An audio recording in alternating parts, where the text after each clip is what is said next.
I'd like to welcome all of you here, and many of you that aren't here, I'd like to welcome.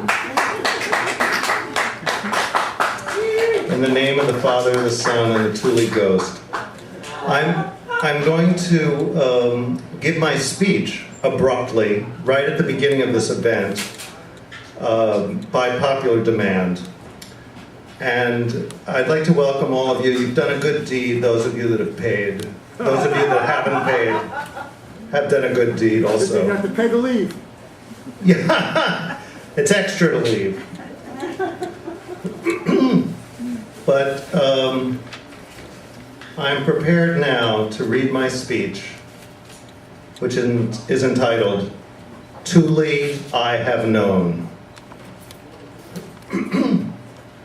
I first met Tuli in the form of a 12-inch vinyl disc. When I was a youth, my family would go on strange jaunts to the cross-county shopping center in Yonkers. Can you play the piano for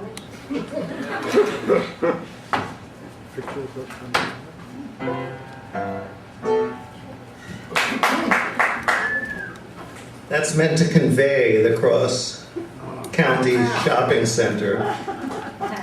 It's a multimedia presentation. I grew up in a housing project in Inwood, the northernmost neighborhood on this island. And occasionally we would have exotic voyages to suburbia with my parents. And on one such trip at the Cross County Shopping Center, at the Sam Goodies, a fine record store with a dingy decor. Cheap prices. Cheap prices, good memory, and that's where I bought the Fugs' first album, remaindered for $1.49. The year was 1968. Good price. I was 14. In a sense, I never recovered from that album with extraordinary songs like Boobs a Lot, Yeah. I'm Doing All Right, Woo-hoo. Nothing, Oh. the Swinburne Stomp. They were one of the few bands to take the poetry of Swinburne and transform it into rock music. That was the big mistake the Rolling Stones made, never having actually transposed Swinburne. It's difficult to explain the Fugs in today's Lady Gaga-drenched media culture. It was a band started in 1964 by two guys who knew nothing about music, Tuli and Ed Sanders. But they were both nearly great poets who intuitively understood historical strategy. The Fugs dreamed the 1960s into existence, though of course not single-handedly. They are a lesson in how to transform the avant-garde into pop culture without changing your wardrobe. I just learned from the internet that some of their albums sold 100,000 copies. And the picture of the Fugs walking down the street wearing dresses in Life magazine was a breakthrough for American photography. I must mention Tuli's voice. Has anyone ever publicly honored his throaty, near baritone? Jewish Brooklyn may be heard in it. Also loneliness, wit, exaltation, democracy. Walt Whitman's wrinkles are visible in Tuli's songs. Once I walked into the basement of the Café Wa. I didn't have enough money to pay, so I just glimpsed the room for 10 seconds. An incandescent band propulsively singing. Maybe I was seeing the Fugs. Such are the pleasures of 15-year-olds. I have met few famous people. I won't list them because I'm about to insult them. Except I will mention the Grateful Dead. Anyway, of all the famous people I've met, the only one who was nicer than I imagined was Tuli Kupferberg. You know what I mean? Yes.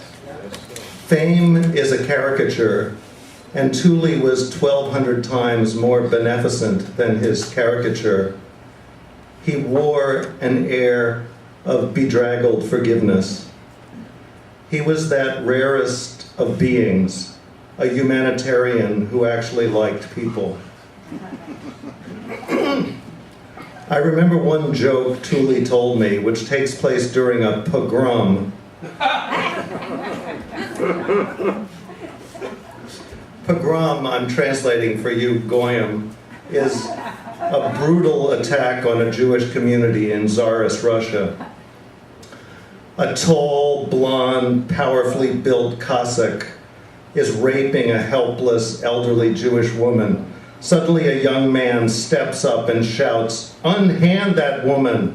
I will not have you despoiling my saintly grandmother." At this point, the woman looks up to him and says, "Look, Yankel, a pogrom is a pogrom."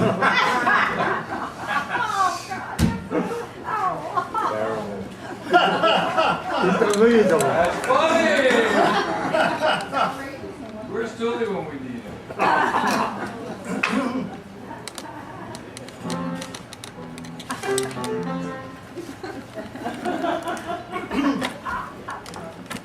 Oh, right, I was going to quote, which I have. Tuli doesn't like me to tell you this, but I have to quote now, I'm sorry to say, the poem Howl, in which Tuli Kupferberg is mentioned among the list of wild maniacs who jumped off the Brooklyn Bridge. This actually happened, and walked away unknown and forgotten into the ghostly days of Chinatown's soup alleyways and fire trucks. Not even one free beer. I belong to a group of hapless, sociable, but angry writers called the Unbearables. For many years, we had readings every September on the Brooklyn Bridge. Once Tuli attended, and suddenly I realized this is the bridge he jumped off in the poem Howl. I went up to him and said, "Hey, this is your bridge." Tuli smiled and replied, "It was a different bridge and a different me." And according to Wikipedia, it was the Manhattan Bridge. Once Tuli explained to me how to write a song. If you say the words to a lyric out loud, a tune will suggest itself, he said. Like most of his advice, it was simple and true. Yogis say, "As you think, so shall ye become." I have honored Tuli Kupferberg so long that I now resemble him. Every so often, someone comes up to me on the street, shyly asking, "Tuli?" Jesus Christ, he's 30 years older than me, I inwardly think. In fact, now that I am completely white-headed, I look 30 years older than him, even now that he's dead.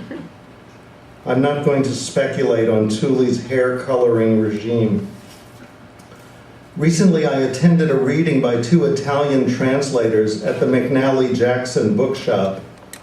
Afterwards, I had to pee, so I went to the bathroom, only to discover a device on the door requiring the insertion of a quarter. Pay toilets have returned to New York City. Immediately, I remembered Tuli's brilliant blues song attacking the original pay toilets of the 60s. On the internet, I discovered that the title is Kaka Raka. And the subtitle, Pay Toilet Blues. Unlike essentially every other song on earth, the lyrics are unavailable, but as I recall, the narrator of the ditty only had 3 cents, and the toilet cost a nickel. The culminating line of the song was, "You don't get a shit for just 3 cents." In today's turbocharged world, The lyric should be adjusted to 23 cents. The battle against paid toilets was one of many successful struggles Tuli waged. The Vietnam War ended. Hippies became accepted and beloved in America. Circumcision came to be widely questioned. Tuli was politically successful because he had no desire to be successful. He propagated his mercurial philosophy the way a thrush warbles her songs, from an instinct for decoration. And while I was writing this, I'm staying at my parents' house in Brooklyn. My mother is the same age, born the same year as Tuli. And I found a Chinese fortune from a fortune cookie in the sink while doing the dishes last night, which said, "If you want to be a force in society, be yourself." That's God, the non-existent God, trying to tell me what to say about Tuli.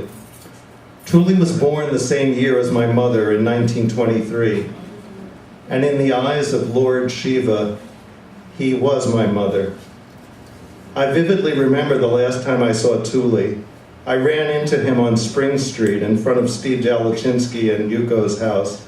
Steve introduced Tuli to me, and he paused and said, "I know you." "Yes, you do," I admitted. "That's the great thing about having Alzheimer's," Tuli reported. "You keep meeting new people."